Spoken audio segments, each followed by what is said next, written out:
7월 19일 오늘 만나 성경 말씀은 예레미야 6장 16절 말씀입니다.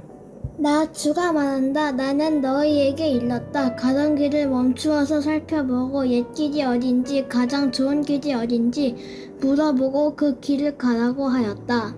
그러면 너희의 영혼이 평안히 쉴 곳을 찾을 것이라고 하였다. 그런데도 너희는 여전히 그 길로 가지 않겠다고 하였다.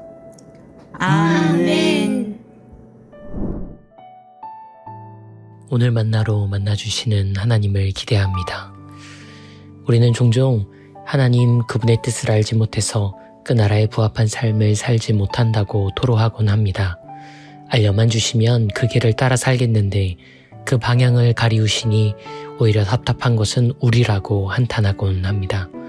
이런 고민과 혼란을 겪는 그리스도인들에게 오늘 예레미야의 말씀은 놀라울 수밖에 없습니다. 나는 너희에게 알려주었다.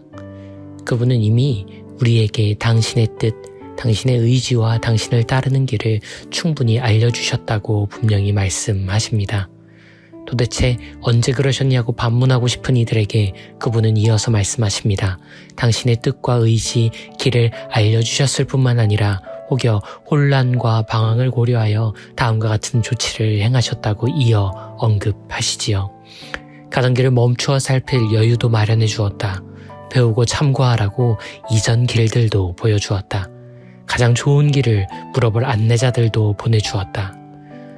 우리가 그분의 뜻을 알지 못한다 말할 수 있는 이유, 우리가 그 길을 걷지 못한다 외칠 수 있는 이유가 바로 이 안에 담겨 있는 듯 합니다. 첫째, 우리는 가던 길을 멈추지 않습니다. 어떤 여정이든 갈림길이 생기기 마련입니다. 어떤 여정이든 멈춰야 할 때가 찾아옵니다. 그런데 우리는 멈출 줄 모르는 존재로 살아갑니다. 잠시 쉬어가는 것을 무능력으로 여기는 효율의 준거에, 멈춰 수고하는 것을 우유부단한 것으로 여기는 광속의 속도에 자신을 맞춰 살아가기에 익숙합니다. 그래서 하나님의 뜻과 의지, 그분의 길에도 마찬가지를 요구합니다. 바로 길이 펼쳐지길, 즉시 방향이 안내되길, 계속 멈춤 없이 이어지길 채근하지요. 내비게이션이 되길 요구받는 그분은 오히려 우리에게 말씀하십니다. 길을 멈추어 살필 여유를 마련해 주었다. 하나님의 나라는 효율적이지도 빠르지도 않습니다. 그 나라를 효율과 속도로 여기는 이들에게는 하나님의 뜻은 요원하고 그 나라를 향하는 길은 도무지 보이지 않을 수밖에 없지요. 둘째, 우리는 공부하지 않습니다. 어찌 보면 당연합니다. 앞서 언급한 것처럼 우리는 가던 길을 멈출 여유가 없는 이들입니다. 지금 당장의 성과와 결실이 중요한 이들이지요. 그러니 우리에게 지난 날을 돌아보고 그 교훈을 되새길 시간이 존재할 리가 없습니다. 우리는 학교를 졸업함과 동시에 학습과는 담을 쌓습니다. 배움과는 거리를 둡니다. 하나님이 펼쳐주신 모든 인생이 곧 학교라는 사실을 모르기에 우리는 배우려는 자세를 너무 쉽게 포기합니다. 인간과 세계, 사회와 개인의 역사가 곧 하나님의 교보제임을 외면하고 오로지 직통계시의 수직낙하만을 구하는 이들에게 그분은 이렇게 말씀하십니다. 배우고 참고하라고 이전 길들도 보여주었다. 그리스도인은 평생 공부하는 이들입니다.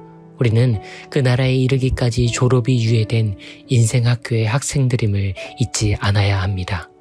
셋째, 우리는 묻지 않습니다. 이 역시도 당연한 귀결입니다. 가던 길을 멈추지 않고 지난날에서 배우려는 자세가 결여된 이들이 어떻게 스스로의 무지를 인정하고 무언가를 물을 수가 있겠습니까? 우리가 찾으려고 하면 우리 주변에는 조언과 의견을 구할 수 있는 선생님들이 무궁무진합니다. 하지만 현대사회에서 우리는 진정으로 무언가를 묻는 태도가 결여되어 있습니다. 우리는 스스로의 무지를 너무 자주 정보 부족으로 이해합니다. 그래서 검색을 통해 정보를 취득하여 이를 해결하지요. 챗GPT를 시작으로 범람하고 있는 인공지능 기반의 정보 검색 서비스들도 이제는 검색을 물음을 통해 시작하도록 유도합니다.